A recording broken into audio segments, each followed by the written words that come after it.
Bumi dan air dan kekayaan yang terkandung di dalamnya dikuasai oleh negara dan dipergunakan untuk sebesar-besar kemakmuran rakyat.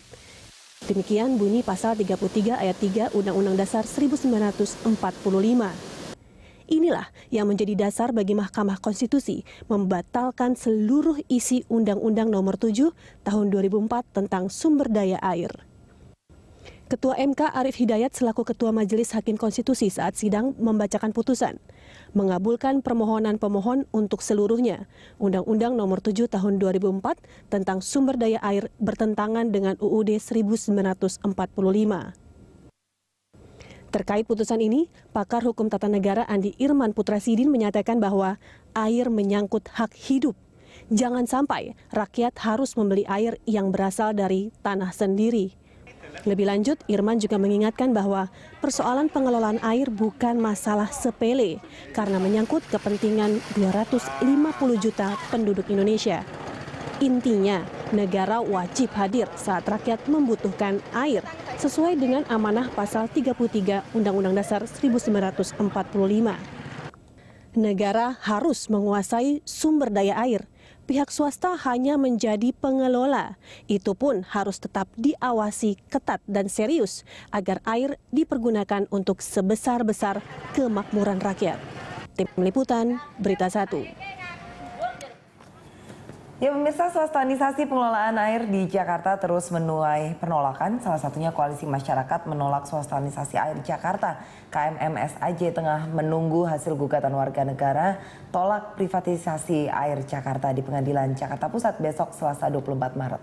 Ya, di sisi lain Mahkamah Konstitusi telah membatalkan Undang-Undang Nomor 7 Tahun 2004 tentang sumber daya air yang salah satu isinya mengatur tata kelola air oleh pihak swasta. MK menilai Undang-Undang SDA ini bertentangan dengan pasal 33 ayat 3 Undang-Undang Dasar 1945. Masih dalam rangka memperingati Hari Air Sedunia yang jatuh pada 22 Maret kemarin, Dialog Lunch Talk kali ini akan menyoroti gambaran utuh dari polemik pengelolaan air bersih di DKI Jakarta. Ya, dan untuk membahas hal tersebut telah hadir di studio Berita 1 peneliti air Nila Ardiani dari Amarta Institute. Kami juga masih menunggu hadirnya perwakilan Koalisi Masyarakat Menolak Swastanisasi Air Jakarta. Halo Mbak Nila, selamat datang di Berita 1. Selamat datang Mbak Nila, selamat duduk. Terima kasih. Ya Mbak Nila, terkait dengan kemarin gugatan yang sudah diajukan di PN Jakarta Pusat. Ini sebenarnya untuk pengelolaan sendiri, tata kelolanya yang tidak benar sampai tahun 2012 kemarin, ya 98 sampai 2012 ini kan soal budgeting ya. Kalau menurut Mbak Nila sendiri bagaimana temuannya? Kalau kaitannya dengan gugatan warga negara itu yang digugatkan mereka menggugat supaya kontrak kerjasama dengan dua mitra swasta itu dibatalkan karena dianggap melanggar beberapa peraturan perundangan lah begitu. Di tingkat implementasinya memang kontrak kerjasama dengan dua mitra swasta itu memang cukup merugikan gitu ya untuk masyarakat Jakarta. Jadi kualitas air, layanannya gitu memang nggak terlalu optimal sampai sekarang. Sudah kontrak itu udah 17 tahun gitu, tapi masih kinerjanya masih kurang optimal. Tata kelolanya kurang optimal. Ya. Iya, tata kelolanya iya gitu dan kinerjanya juga. Ini kan yang undang-undang ini maksud pasal 33 ayat 3 ya, sumber daya alam yang menyangkut terhadap hidup orang banyak, baiknya dikuasai negara. Nah, yang dimaksudkan merugikan itu apa aja Mbak? Dari sisi kinerja maupun kualitas air maupun kerugian negara secara finansial ya dalam hal ini? Kalau kaitannya dengan kontrak swastanisasi air yang di Jakarta, itu problem utamanya kontrak ini nih menganut dua sistem pembayaran. Jadi ada yang namanya istilahnya tarif air itu yang dibayar masyarakat, terus ada juga imbalan atau water charge. Nah, ini nih dua hal yang sangat berbeda. Jadi swasta ketika dia memberi layanan air, menjual air ke masyarakat itu dibayar sama Pamjaya yang sekarang menjadi pengawas begitu. Nah, sementara tarif air dari masyarakat itu nilainya kan bervariasi. Ada yang cuma 1.050, tapi mereka dibayar 7.000-an lebih begitu, sehingga ada gap yang cukup banyak. Nah sampai situ Mbak, kalau misalnya memang pemerintah itu sudah ada subsidi sendiri untuk pembangunan infrastruktur. Masyarakat juga sudah membayar untuk air yang mereka konsumsi yang memang itu seharusnya menjadi hak mereka juga. Gitu. Lantas untuk apa ada swasta? Iya kan? Iya, itu kalau tanya apa itu udah 17 tahun yang lalu. Masalahnya pasti, sudah kontrak dari tahun kalau gitu, zaman era Soeharto ya pada saat itu ya. Dan ini sampai kapan Mbak kontraknya berlangsung? Sampai 2022. Dan kalau kita biarin kontrak ini berlangsung, itu nanti baik Pamjaya atau kalau Pamjaya nggak punya kemampuan nanti jadi ditanggung Pemprov DKI itu jadi punya utang sampai 18,3 triliun. Kalau berapa dalam kurun waktu berapa lama? Sampai 2022 berarti 7 tahunan lagi. Iya, sekitar 8 tahun. Ya, 7-8 tahun 18,3 triliun ini angka yang harus dibayarkan dalam 8 tahun ke depan. Ini mengucurnya dari mana selama 17 tahun berjalan kontrak? Iya, itu jadi ini jadi utang yang numpuk terus. Kalau kita nggak bisa cicil bayar dari sekarang, nanti tahun 7-8 tahun lagi akan nilainya sebesar itu. Artinya memang harus ada yang dievaluasi ini karena ada kerugian hampir mencapai 1,2 T. Sebenarnya kerugian seperti apa? Tapi nanti kita jawab nanti ya Mbak ya. Kita tersambung dulu dengan pihak PAM. Saat ini telah bergabung dengan Direktur Utama PD PAM DKI Jakarta Sri Widayanto Kadri melalui sambungan telepon. Langsung kita sapa Pak Sri. Ya, selamat siang Pak Sri. Selamat siang Mbak Dias. Selamat siang Mbak Nila, Mbak. Siang Pak. Iya Pak Sri, besok putusan PN Jakarta Pusat terkait gugatan penolakan swastanisasi pengelolaan air nih Pak Sri. Jika dikabulkan maka bagaimana dengan kontrak kerjasama hingga 2020 nantinya?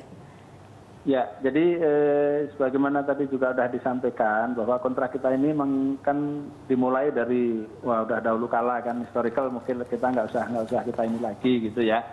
Nah, kemudian bahwa ada ketidakpuasan pelanggan maupun masyarakat terhadap pelayanan sehingga ada gugatan. Gugatan ini mudah-mudahan besok akan diputus kan gitu ya, akan dibacakan putusannya. Jadi bagi kami memang dari awal kita sudah mencoba memperbaiki yang namanya perjanjian ini. Yang perjanjian ini memang dampaknya merugikan. Tadi sudah disampaikan oleh Bu Nila bahwa ada potensi akan harus membayar sampai dengan 18, sekian triliun gitu kan. Nah, sehingga kita melakukan perubahan-perubahan. Nah, dengan sisi AETRA kita sudah melakukan yang disebut sebagai rebalancing. Nah, ini sudah menghilangkan potensi tadi. Tapi dengan Palija memang kemudian ini belum bisa karena belum sepakat. Ada potensi yang sekitar 18,3 triliun. Tapi dengan kemudian Palija ingin menjual, sebenarnya memang keinginan Pemprov DKI, kemudian kita akan mengambil alih atau membeli saham-saham yang dimiliki oleh Palija. Ya Pak Sri, jika nantinya ternyata PN Jakarta Pusat mengabulkan gugatan dari pihak penggugat, ini nantinya langkah apa yang akan dilakukan? Apakah ada kemungkinan untuk memutus kontrak yang sudah berjalan puluhan tahun atau bagaimana Pak Sri? Ya, jadi bergantung pada putusan nanti. Kalau memang putusannya kemudian dimenangkan oleh salah satu pihak, dalam hal ini misalnya dimenangkan oleh penggugat, ya kita akan ikutin putusan daripada pengadilan, ataupun juga sebaliknya. Tapi proses hukum yang seperti ini mungkin akan bisa berkepanjangan, karena kalau salah satu kalah pasti kemudian akan banding dan seterusnya. Proses ini akan memerlukan waktu yang panjang. Artinya sampai ada keputusan yang inkrah dari pengadilan yang tertinggi, kontrak akan terus berjalan, Pak Widayanto, sampai tahun 2022 seperti itu, meskipun dengan kerugian yang sudah terkalkulasi tadi? Oh enggak, tergantung dari putusannya. Kalau kemudian putusan pengadilan negeri itu bilang katanya memang ini kemudian diputuskan untuk dibatalkan atau diputuskan untuk kerjasama untuk dibatalkan, ya kita akan ikutin. Karena bagaimanapun kan kita putusan pengadilan itu kan yang kita ikutin kan gitu. Selama ini kita hanya melakukan perubahan-perubahan. Baik, terima kasih Pak Sri. Ya, oke. Ya, tetap bersama kami lewat sambungan telepon. Mbak Nila, ini sudah dikatakan bahwa akan menunggu keputusan esok, walaupun kita masih terus harus menunggu ya yang ingkrah sampai level pengadilan tertinggi nanti. Ini angin segar tentunya ya untuk penggiat dan para aktivis air bersih untuk Jakarta. Iya, mungkin ini baiknya ditanyakan ke Mas Isnur ya, masih dalam perjalanan begitu. Nanti juga akan bergabung bersama kami ya. Iya. Sini. Baik, kalau untuk akses warga DKI Jakarta sebenarnya ke air itu seperti apa sih? Karena kan kalau misalnya kita lihat memang untuk tahun ini lancar-lancar saja, tidak ada krisis air. Tetapi kalau kita lihat ke belakang 2 tahun lalu, mungkin 3 tahun lalu, itu kan ada daerah-daerah yang tidak terjangkau air. Itu gimana tuh, Mbak? Sebetulnya kalau disebut lancar-lancar itu karena kita tuh masih pakai air tanah cukup banyak begitu, jadi sehingga nggak kerasa begitu ya kalau sebetulnya kinerja layanannya juga kurang optimal gitu, karena penduduk Jakarta ini masih sekitar 50%-an bergantung ke air tanah. Kalau yang di Jakarta Selatan, Jakarta Timur itu kan masih banyak pakai air tanah.